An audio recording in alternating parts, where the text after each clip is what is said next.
السلام علیکم ناظرین کرام، نئی ویڈیو میں آپ کو خوش آمدید کہتے ہیں۔ کیا ہی زبردست سینز دیکھنے کو ملے ہیں۔ پتہ چلتا ہے کہ عوامی ووٹ کی طاقت کیا ہوتی ہے۔ وہ ریاستی اہلکار، ریاست کے ایک ادارے کے اہلکار جو خون خور بھیڑیے بن کے 9 مئی کے فالس فلیگ آپریشن کے بعد چڑھ دوڑے تھے تحریک انصاف کے ساتھ ساتھ عام عوام پر بھی، ان کو کیا ہی شاندار جواب دیا گیا ہے اور قومی اسمبلی میں کھڑے ہو کر دیا گیا ہے۔ ناظرین، یہ جواب تاریخ کا حصہ بن گیا ہے اور ٹی وی پہ شاید یہ سارے کلپس نہ ہوں، لیکن سوشل میڈیا اور ہر جگہ پھیلانا اس کو اپنا فرض سمجھیں، اور تحریک انصاف کی ٹوٹل پالیسی یہ ہوگی جیسے اسمبلی میں ہوا ہے تو ہی اس ایوان میں قدم رکھنے کا جواز پیدا ہوتا ہے۔ اپنا حق فارم 45 کا واپس لینا، ان میں سے کسی کو تسلیم نہ کرنا اور ان کی ناک میں دم کیے رکھنا جب تک کہ یہ آپ کا حق واپس نہیں کرتے، یہ واحد طریقہ کار ہے۔ اور اس کے لیے تحریک انصاف نے آج مختلف جگہوں پر احتجاج کا اعلان بھی کیا ہوا ہے، جس میں شامل ہونا ضروری ہے۔ پاکستان صرف تب آگے بڑھ سکتا ہے جب فارم 45 کے مطابق ملک چلایا جائے گا۔ آپ کو بتاتا ہوں کہ ہوا کیا ہے۔ سرفراز بگٹی یہ 2022 کے رجیم چینج آپریشن میں ساتھ ساتھ تھا، پی ڈی ایم کا حصہ بھی رہا، پھر یہ اٹھ کے نگران حکومت میں آ جاتا ہے۔ نگران حکومت ختم ہونے سے صرف چند ہفتے پہلے وہاں سے ریزائن کرتا ہے اور الیکشن کے لیے کاغذات نامزدگی جمع کروا دیتا ہے۔ وہاں سے اس کو جتوایا جاتا ہے فارم 47 کے ذریعے، اور اب یہ وزیر اعلیٰ بلوچستان کا امیدوار ہے۔ آپ ذرا اندازہ لگائیں کہ کس طرح کا کھلواڑ کیا جا رہا ہے۔ یہ ہیں وہ ٹاؤٹس، یہ ہیں وہ بوٹیے جن کی وجہ سے بلوچستان کا نوجوان پہاڑوں پہ چڑھ جاتا ہے۔ جب وہ صدام ترین کو ووٹ دیتے ہیں، جب وہ سالار خان کاکڑ کو ووٹ دیتے ہیں تو یہاں پر ووٹ تسلیم نہیں کیا جاتا۔ کچھ لوگ جن کی نوکریاں پاکستان سے بڑی ہو گئی ہیں خود کو اگلے کل سمجھتے ہیں اور اپنے پٹھو بٹھاتے ہیں تاکہ ان کے ذریعے تمام چیزیں کنٹرول کر سکیں۔ کچھ لوگوں نے، کچھ افراد نے پیسہ کمانا ہے اور اس کے لیے پورے ملک کو انہوں نے کوئلوں پہ بٹھا دیا ہے۔ یہ تقریر ذرا سنیں ایک بار، آپ کے دل میں ٹھنڈ پڑ جائے گی کہ شکر ہے کوئی بولا تو ہے۔ یہ ذرا ملاحظہ کریں۔ پھر بھی اداروں کو سکون نہیں ملا، پھر بھی اس حکومت کو سکون نہیں ملا، اور پھر ایک نیا ڈرامہ کیا۔ جب اسے پتا چلا کہ عمران خان ہم ان کے دلوں سے نہیں نکال سکتے تو 9 مئی کا ڈرامہ کیا گیا۔ پھر ایک ڈرامہ شروع ہوا، لوگ ٹی وی پہ آ کے کہتے تھے کہ میں 9 مئی کی مذمت کرتا ہوں اور پارٹی چھوڑ جاتا ہوں تو اس کی ساری گناہ معاف دیتے، جیسے یہ پاکستان کسی کی جاگیر ہے، جیسے یہ پاکستان کسی کو جہیز نہیں ملا ہے۔ آپ کون ہوتے کسی کے جرم معاف کرتے والے؟ جناب ڈپٹی اسپیکر صاحب، ہمارے ساتھ ہم پہ FIR کاٹی گئی۔ میں حیران ہوں، 9 مئی کا واقعہ ہوتا ہے، 10-11 مئی کو ہمارے لوگ جو ہے پکڑے جاتے ہیں، اور اس سے جیلوں میں جو لوگ ملنے آتے ہیں تو کیا کہتے ہیں؟ اسے ملنے جو آتے ہیں وہ کہتے ہیں عمران خان کا نشان نہیں ہوگا۔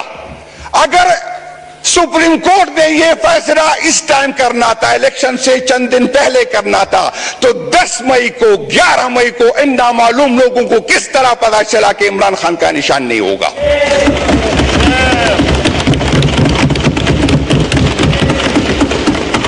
9 مئی کا ڈرامہ میں ان کو بتانا چاہتا ہوں۔ 9 مئی کو میں نے 34 شہیدوں کی لاشیں اٹھائی ہوئی ہے۔ 9 مئی کو میں نے 200 زخمی اٹھائے، میرا FIR نہیں کاٹا گیا۔ جی ناظرین اکرام، یہ وہ تقریر ہے جو 12-14 منٹس کا ایک پورا کلپ ہے، میں سارا چلا نہیں سکتا۔ یہ تاریخ میں جائے گا، جس میں جنید اکبر نے کہا کہ تم نے عمران خان پہ سرخ لکیر لگائی تھی، ہم وہ سرخ لکیر مٹا کے آئے ہیں اور تمہارے ہاتھ بھی توڑ دیں گے۔ مطلب جو ہاتھ عمران خان پر سرخ لکیر لگائیں گے وہ ہم توڑ دیں گے۔ انہوں نے 9 مئی کے بعد جنید اکبر کو پکڑا تھا، حوالات میں رکھا تھا، بیچارے کو سردی کی راتوں میں ننگے فرش پر لٹایا گیا، سپیشل کہا جاتا تھا کہ اس کو کچھ دینا نہیں ہے۔ یہ لوگ دھاڑے ہیں اسمبلی میں، سب کے خوف کے بت ٹوٹ چکے ہیں۔ آپ نے امپورٹنٹ بات سنی کہ 9 مئی 2023 کو فالس فلیگ آپریشن ہوا۔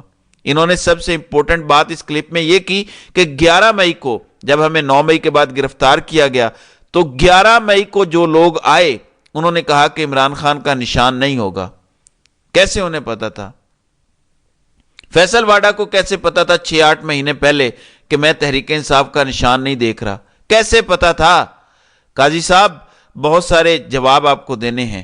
آئینی قاضی صاحب، آپ نے ملک کے ساتھ غداری کی ہے، آپ کو یہ جواب دینا پڑے گا، آپ کو منہ چھپانے کی جگہ نہیں ملے گی۔ میں آپ کو یقین دلاتا ہوں لوگ مولوی مشتاق کو بھول چکے ہیں، لوگ جسٹس منیر کو بھول گئے ہیں۔ قاضی صاحب اب آپ کا نام لیا جاتا ہے، یہ آپ نے اپنی تاریخ بنا دی ہے۔ جو فیصلہ آپ نے مئی میں کر لیا، جو انہوں نے مئی میں کر لیا تھا، آپ نے وہ فیصلہ آ کے جنوری میں دیا۔ یہ ہے اوقات کلاب کی۔ آپ ابھی چیف جسٹس بھی نہیں بنے تھے اور انہوں نے فیصلہ کر لیا تھا کہ آپ سے یہ فیصلہ کروائیں گے اور آپ نے کر کے دیا۔ ایسی نوکری سے تو بہتر ہے انسان گھر میں بیٹھ جائے۔ اتنی بے شرمی، اتنی ڈٹھائی۔ اب آپ کو عمران خان اور اس کی پارٹی سے جڑے تمام کیسز سے خود کو علیحدہ کر لینا چاہیے اگر آپ میں تھوڑی سی شرم، تھوڑی سی حیا ہو۔ یہ ذرا چیک کریں ڈرامہ، پنجاب پولیس کا امیج بلڈ کرنے کے لیے ایک ڈرامہ رچایا گیا۔ اس میں ایک ہیرو کردار بنانے کی کوشش کی گئی، پھر نوٹنکیوں کے سردار اس سے جا کے ملے، سر پر ہاتھ رکھا اور اب اس کے ہاتھ چومے جا رہے ہیں۔ اور سعودی سفارت خانے کو بلایا گیا کیونکہ سارے عرب ممالک بھی اس سارے رجیم چینج آپریشن میں ان کا بھی کچھ نہ کچھ حصہ ہے۔ ان سے بلا کے کہا گیا کہ اس کو ہم رائل سٹیٹ وزٹ دیں گے۔ پورے 2 سال سے یہ خاتون بھی اس ڈرٹی گیم کا حصہ رہی ہے۔ طیبہ راجہ باہر آئیں، انہوں نے نام لے کر بتایا کہ یہ ہمیں 6-8 گھنٹے وین میں بٹھا کے گھماتی رہی پورا لاہور، اور فون پہ کسی سے بات کرتی رہی کہ ہاں وہ لڑکیاں ہمارے پاس ہیں۔ ہر ظلم ان لوگوں نے ان 2 سالوں میں کروایا، اور اب پولیس کی امیج بلڈنگ کے لیے ایک فیک تماشا کھڑا کیا گیا کہ پولیس ایک عورت کو بچا کے لے گئی، اس کو انٹرنیشنل ایشو بنا دیا، صرف اس لیے کہ پنجاب پولیس کا امیج ریسٹور کیا جائے کہ وہ تو ظلم نہیں کرتے، وہ تو بڑی اچھی پولیس ہے۔ ایسے امیج ریسٹور نہیں ہوگا۔ امیج ریسٹور تب ہوگا کہ ان 2 سالوں میں جن لوگوں نے غیر قانونی حکم مانے ہیں وہ سارے جیلوں میں جائیں، شفاف انکوائریاں ہوں، سزائیں دی جائیں، اور جنہوں نے غلط حکم ماننے سے انکار کیا انہیں انعامات دیے جائیں۔ اس طرح سے یہ ادارہ ٹھیک ہوگا، اس طرح اس کا وقار بحال ہوگا۔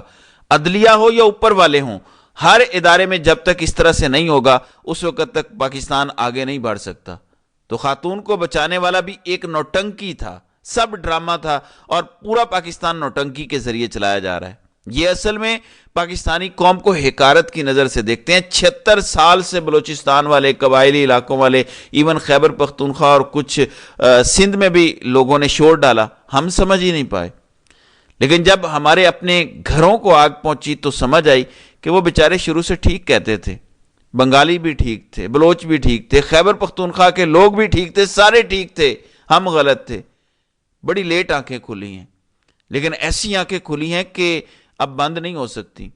سو جنید اکبر کے الفاظ میں یہ مذمت ہے کہ ہاں میں 9 مئی کی مذمت کرتا ہوں جو میرے لیڈر کو اسلام آباد ہائی کورٹ سے پکڑا گیا۔ میں مذمت کرتا ہوں کہ چیف جسٹس نے اس پر جس طرح سے رد عمل دیا۔ میں مذمت کرتا ہوں جو 34 لوگوں کو شہید کیا گیا 9 مئی والے دن۔ میں مذمت کرتا ہوں جو 200 لوگوں کو زخمی کیا گیا اس دن۔ تو یہ مذمت ہے، اس طرح مذمت کی جاتی ہے۔ باقی آپ کون ہوتے ہیں کہ ایک پریس کانفرنس پر کسی کو معاف کر دیں؟ آپ قانون ہیں، آئین ہے، کون ہیں آپ؟ یا کوئی چیف جسٹس ہیں؟ ہمارے عدالتوں میں بیٹھے ججز کو بھی شرم اور حیا نہیں ہے کہ تمہارے نیچے ایک کیس ہے، FIR درج ہوئی ہے، تم لوگوں نے ریمانڈ دیا ہوا ہے، بندہ اغوا ہوتا ہے، واپس آتا ہے، پریس کانفرنس کرتا ہے، سیدھا گھر چلا جاتا ہے، تمہیں کوئی پرواہ ہی نہیں ہے۔ کوئی اپنی عزت کا خیال کر لو۔ اپنے گھر والوں کو کیا منہ دکھاتے ہوگے کہ میں آج جج بن کے گیا تھا، وہاں مجھے انہوں نے اپنے جوتے چمکانے والا ایک چپڑاسی بنا کے کھڑا کیا ہوا تھا۔ ہمارے ملک کے چیف جسٹس کا یہ حال ہے کہ بوٹ والوں کا چپڑاسی بن کے کھڑا ہے۔ تو یہ حال ہے اس ٹائم پاکستان کا، لیکن ظاہر ہے یہ بدلے گا۔ میں نے جو کل اسمبلی میں سینز دیکھے ہیں میرا دل بہت بڑا ہوا ہے۔ مجھے امید پیدا ہوئی ہے کہ اگر تحریک انصاف نے ایسے ہی ٹف ٹائم دیا اور ڈٹ کے کھڑے رہے جیسے جنید اکبر نے شروعات کی ہیں، اگر یہی مومنٹم رہتا ہے، اور عمران خان تو تھکنے والا بندہ نہیں ہے، وہ ہر روز پہلے سے زیادہ جوش میں بولتے ہیں، اگر یہ مومنٹم رہا تو ان کے جبڑوں سے فارم 45 والی حکومت واپس لی جا سکتی ہے۔ یہ ملک نہیں چلا سکیں گے۔ میں آپ کو ایک ہنٹ دے دیتا ہوں، IMF کا جو اگلا پروگرام آنا ہے اس کے لیے تمام صوبوں کو لکھ کر گارنٹی دینی پڑے گی کہ ٹیکس کلیکشن اور خرچے IMF کے معاہدے کے مطابق ہوں گے۔ خیبر پختونخوا میں کس کی حکومت ہے؟ عمران خان کی۔ IMF کا پروگرام ہی وہ چیز ہے جو ان کو گھٹنے ٹیکنے پر مجبور کر دے گا. دو ہی حل ہیں، یا گورنر راج لگانے کی بات کریں گے جو کہ خیبر پختونخوا والے کسی صورت لگنے نہیں دیں گے، وہاں پر 2/3 اکثریت PTI کی ہے، ان کو سمجھ ہی نہیں لگے گی کہ ان کے ساتھ ہوا کیا ہے، اتنا بڑا پنگا ان کو ہضم نہیں ہوگا.